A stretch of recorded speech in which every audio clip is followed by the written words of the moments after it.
ఆచి చికెన్ మసాలా. ఉద్యోగాలు, మహిళా సంక్షేమం, డబుల్ బెడ్రూమ్ పథకాలపై కూడా రేవంత్, హరీష్ మధ్య మాటల తూటాలు పేలాయి. బీఆర్ఎస్ హయాంలో అవినీతి అక్రమాలు జరిగాయని రేవంత్ విమర్శిస్తే కాంగ్రెస్ అవినీతి అక్రమాలను ఆ పార్టీ ఎమ్మెల్యేలే బయటపెడుతున్నారని కౌంటర్ ఇచ్చారు హరీష్. ఉద్యోగాలపై కూడా కాంగ్రెస్, బీఆర్ఎస్ మధ్య సవాళ్లు ప్రతి సవాళ్లు నడిచాయి. మొదటి ఏడాదిలోనే 70,000 ఉద్యోగాలిచ్చామని, ప్రభుత్వ పరంగా అన్ని ఖాళీలను భర్తీ చేసే బాధ్యత తనదన్నారు సీఎం. యువత శవాలను పునాదులుగా చేసుకుని మరోసారి అధికారంలోకి రావాలనే కుట్రలు చేస్తున్నారని, వారి పట్ల అప్రమత్తంగా ఉండాలని సూచించారు. కోల్పోయిన అధికారాన్ని సాధించుకోవాలంటే పిల్లల్ని రెచ్చగొట్టాలి, వాళ్ళు శవాలుగా మారాలి, ఆ శవాలనే పునాదులుగా చేసుకొని అధికారంలోకి రావాలని కుట్రలు చేస్తున్నారు, పెట్టుబడులు పెడుతున్నారు. నేను మీ అన్నగా చెప్తున్నా, రేవంత్ అన్నగా మీకు మాట ఇస్తున్నా, మాట ఇస్తే మట్టిలో కలిసే వరకు మాట కోసం నిలబడే నాయకుడు ఎవరైనా ఉన్నారంటే ఇందిరాగాంధీ, సోనియా గాంధీ, రాహుల్ గాంధీ వాళ్ళ నాయకత్వంలో నేను, జగన్న, ఉత్తమన్న, మహేష్ గౌడ్ గారు కలిసి పనిచేస్తున్నాం. మీకు ఉద్యోగాలు ఇచ్చే బాధ్యత మాది, మిమ్మల్ని ఆదుకునే బాధ్యత మాది.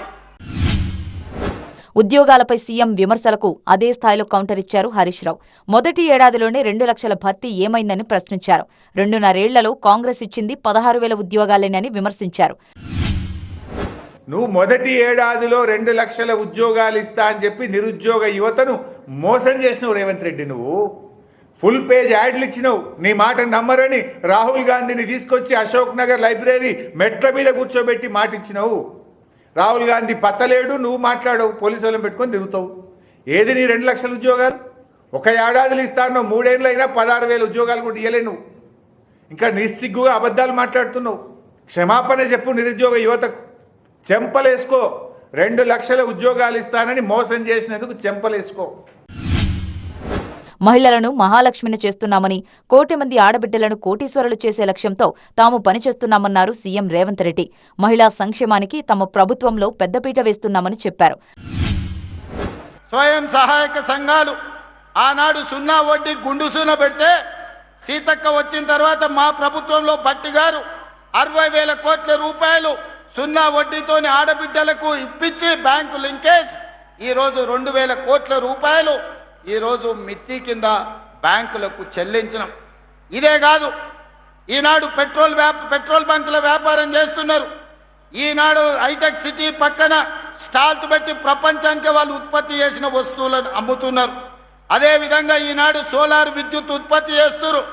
మా ఆడబిడ్డలకు ప్రభుత్వం వచ్చిన 2వ రోజే డిసెంబర్ 9, 2023 నాడు మహాలక్ష్మి పథకం ద్వారా ఆర్టీసీ బస్సుల్లో ఉచిత ప్రయాణాన్ని అందించడం. మహాలక్ష్మి పథకం కింద ప్రతి మహిళకు 2,500 ఏమయ్యాయని ప్రశ్నించారు. రాష్ట్రంలో మహిళలకు రేవంత్ ఇచ్చిందేం లేదని, ఒక్కో మహిళకు 80,000 రూపాయలు బాకీ పడ్డారన్నారు. మహాలక్ష్మి పథకం కింద ప్రతి మహిళకు నెలకు 2,500 రూపాయలు ఇస్తాను. ఇచ్చినావా ఒక్కరికన్నా? నీ గవర్నమెంట్ వచ్చి 32 నెలలు అయింది. 32 నెలలంటే ఈ రాష్ట్రంలో 1 కోటి మంది మహిళలకు ఒక్కొక్కరికి 80,000 రూపాయలు రేవంత్ రెడ్డి బాకీ పడ్డాడు. ప్రతి అక్కకు, చెల్లెకు రేవంత్ రెడ్డి బాకీ 80,000 రూపాయలు. అది ఈ రేవంత్ రెడ్డి ఏమిచ్చినావు మహిళలకు నువ్వు? డబుల్ బెడ్రూమ్ ఇళ్లపై 10 ఏళ్లు కథలుగా చెప్పిన కేసీఆర్ పేదలకు ఇళ్లివ్వలేకపోయారన్నారు రేవంత్. కానీ కేసీఆర్ కుటుంబంలో ప్రతి ఒక్కరికి ఫామ్ హౌస్లు మాత్రం వచ్చాయని విమర్శించారు. మీకు డబుల్ బెడ్రూమ్ ఇల్లు రాలే, ఆయనకు మాత్రం 1000 ఎకరాల ఫామ్ హౌస్ వచ్చింది. కొడుకుకు 100 ఎకరాల ఫామ్ హౌస్ వచ్చింది. బిడ్డకు 50 ఎకరాల ఫామ్ హౌస్ వచ్చింది. అల్లుడికి 25 ఎకరాల ఫామ్ హౌస్ వచ్చింది. మన పేదోళ్ళకు మాత్రం డబుల్ బెడ్రూమ్ ఇల్లు రాలే. 10 ఎకరాలల్లో ప్రగతి భవన్ అని పెద్ద గడి కట్టుకున్నాడు, ఫామ్ హౌజులు కట్టుకున్నాడు, కానీ మీకు మాత్రం ఇయ్యలే. కానీ మీ తమ్ముడు 2 ఏళ్లలో 7 లక్షల ఇండ్లు పేదలకు కట్టించి ఊరూర ఇందిరమ్మ ఇండ్లున్నాయి.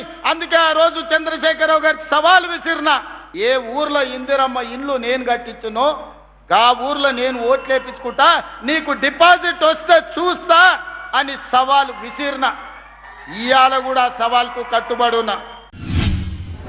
కాంగ్రెస్ ప్రభుత్వంలో ఎలాంటి అవినీతి జరుగుతోంది, కమిషన్లు ఎలా తీసుకుంటున్నారు, కోట్లకు ఎలా పడగలెత్తుతున్నారో ఆ పార్టీ ఎమ్మెల్యేలే చెప్తున్నారని కౌంటర్ ఇచ్చారు హరీష్ రావు. నీ కమిషన్ల సంగతి, మీ దోపిడీ సంగతి నేను చెప్తలేను, మీ ఎమ్మెల్యే రాజగోపాల్ రెడ్డి చెప్పిండు కదా. కోట్ల కొద్ది ఎట్లా దోసుకుంటున్నారో నీ ఇందిరమ్మ ఇండ్ల సంగతి, కోట్లాది రూపాయల దోపిడీ సంగతి మీ కాంగ్రెస్ పార్టీ సీనియర్ నాయకుడు ఎమ్మెల్యే రాజగోపాల్ రెడ్డే చెప్పిండు. మీ గవర్నమెంట్లో కమిషన్లు ఎట్లా తింటున్నారో, కోట్ల కొద్ది ఎట్లా కొల్లగొడుతున్నారో, ఈ ప్రభుత్వంలో జరుగుతున్న దోపిడీ గురించి మేము కాదు, మీ కాంగ్రెస్ పార్టీ ఎమ్మెల్యేనే చెప్పిండు. అభివృద్ధి పనులు, సంక్షేమ పథకాలు, అవినీతి, అక్రమాలు ఇలా ప్రతి విషయంలో కాంగ్రెస్ బీఆర్ఎస్ మధ్య మాటల యుద్ధం నడుస్తోంది. సీఎం ప్రారంభించిన వార్ ఎక్కడికి దారి తీస్తుందో చూడాలి.